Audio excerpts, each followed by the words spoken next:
The Velveteen Rabbit by Margaret Williams.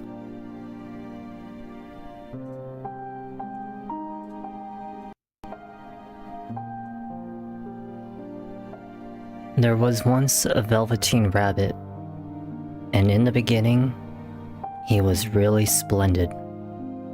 He was fat and bunchy as a rabbit should be. His coat was spotted brown and white.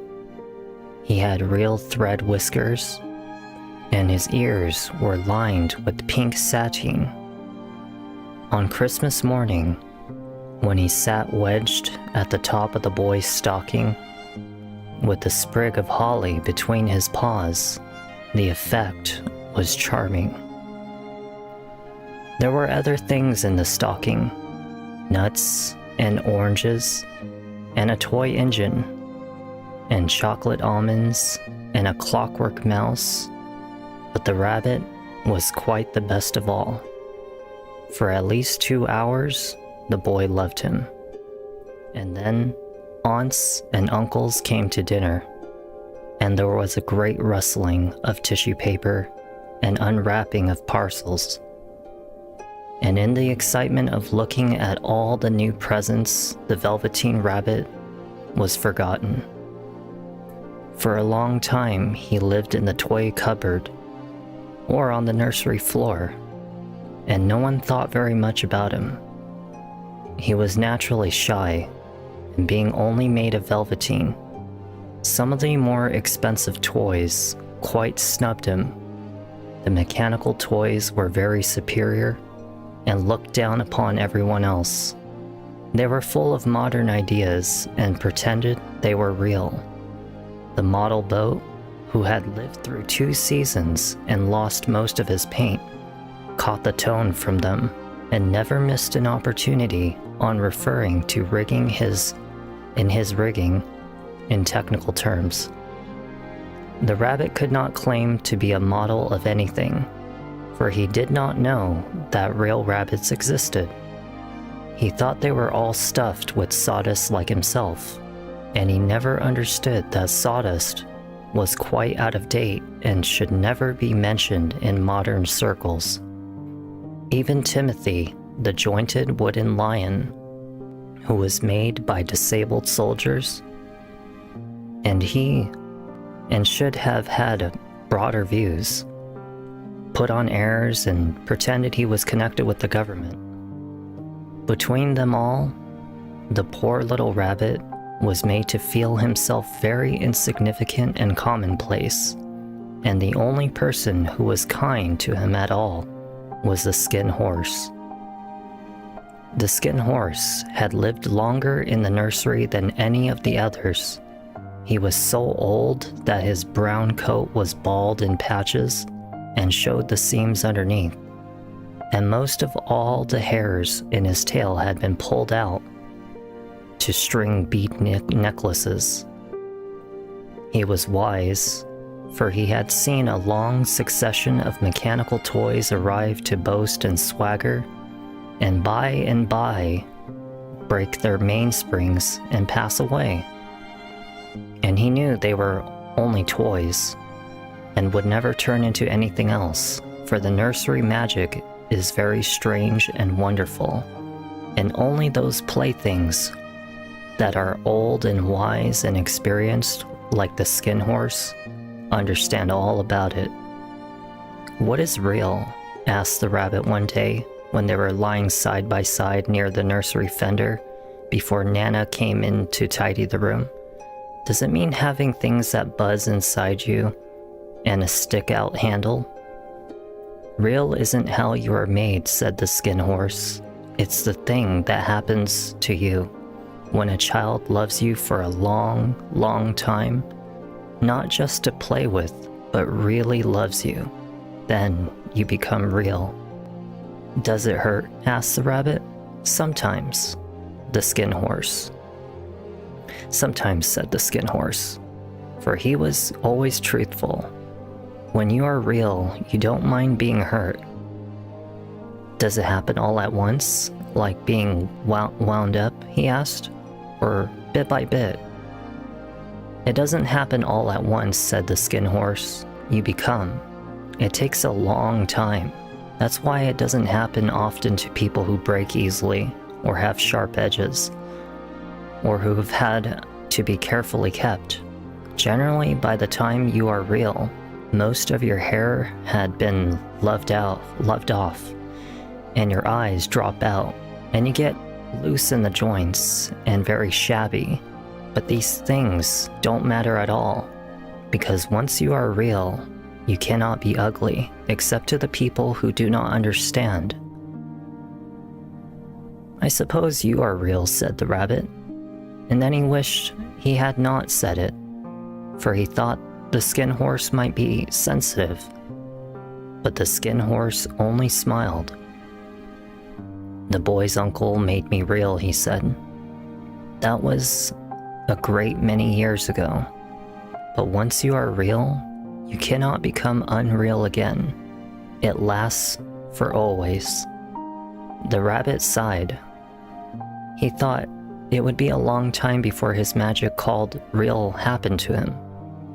He longed to become real, to know what it felt like, and yet the idea of growing shabby and losing his eyes and whiskers was rather sad. He wished that he would become it without these uncomfortable things happening to him. There was a person called Nana who ruled the nursery. Sometimes she took no notice of the playthings lying about, and sometimes, for no reason whatever, she went swooping about like a great wind and hustled them in cupboards. She called this tidying up, and the playthings all hated it, especially the tin ones.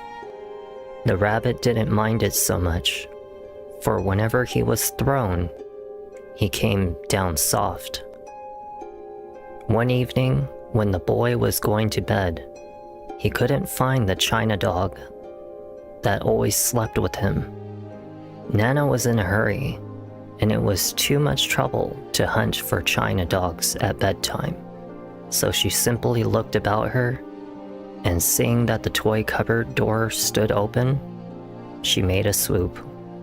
"Here," she said, "take your old bunny. He'll do to sleep with you." And she dragged the rabbit out by one ear and pulled him into the boy's arms. That night, and for many nights after, the Velveteen Rabbit slept in the boy's bed.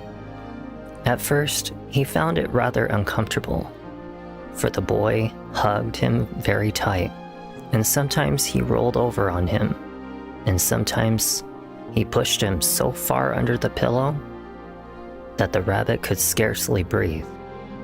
And he missed, too, those long moonlight hours in the nursery, when all the house was silent and his talks with the Skin Horse. But very soon he grew to like it, for the boy used to talk to him and made nice tunnels for him under the bedclothes that he said were like the burrows the real rabbits lived in. And they had splendid games together in whispers. When Nana had gone away to her supper and left the night light burning on the mantelpiece, and when the boy dropped off to sleep, the rabbit would snuggle down close under his little warm chin and dream, with the boy's hands clasped close around him all night long. And so time went on, and the little rabbit was very happy, so happy that he never noticed how his beautiful velveteen fur was getting shabbier and shabbier, and his tail became unsewn, and all the pink rubbed off his nose where the boy had kissed him. Spring came, and they had long days in the garden, for whenever the boy went, the rabbit went too. He had rides in the wheelbarrow, and picnics on the grass, and lovely fairy huts built for him under the raspberry canes behind the flower border. And once the boy was called away suddenly to go out to tea, the rabbit was left out on the lawn until long after dusk. And Nana had to come and look for him with a candle, because the boy couldn't go to sleep unless he was there. He was wet through the dew and quite earthy from diving into the barrows the boy had made for him in the flower bed. And Nana grumbled as she rubbed him off with a corner of her apron. "You must have your old bunny," she said. "Fancy all that fuss for a toy." The boy sat up in his bed and stretched out his hands. "Give me my bunny," he said. "You mustn't say that. He isn't a toy. He's real." When the little rabbit heard that, he was happy, for he knew that what the skin horse had said was true at last. The nursery magic had happened to him, and he was a toy no longer. He was real. The boy himself had said it. Well, I think that will do for about half of the book. I wanted to do this as a proper test for the EQ that I have been working on, and I would hope that after I review it, that it will be proper. I have tested highs, I have tested lows, I have tested even the microphone close to my face, and I'm really hoping that after all of this change and everything that I can get a good proper balance on everything that I've been really trying my hardest for. I think I kind of made a little bit of mistake in the last video with Skyrim with a couple settings that were not supposed to be set the way it was, but hopefully this was pleasant to your ears, and hopefully it'll be pleasant to my own, because that means that it was successful. If you enjoyed the bedtime story of the Velveteen Rabbit, I may read the other half of the book later, and it'll be on another night. I probably might do it whenever I test the EQ, but if it is to your liking, I will make a part 2 to finish the rest of the story.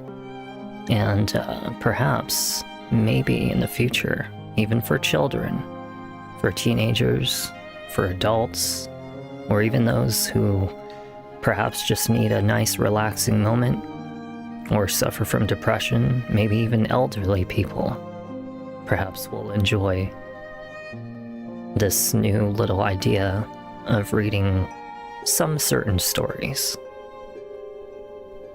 Everybody have a good night, and I hope to see you again in my next game stream, and that we will have a proper audio that will be pleasant to your ears. Thank you.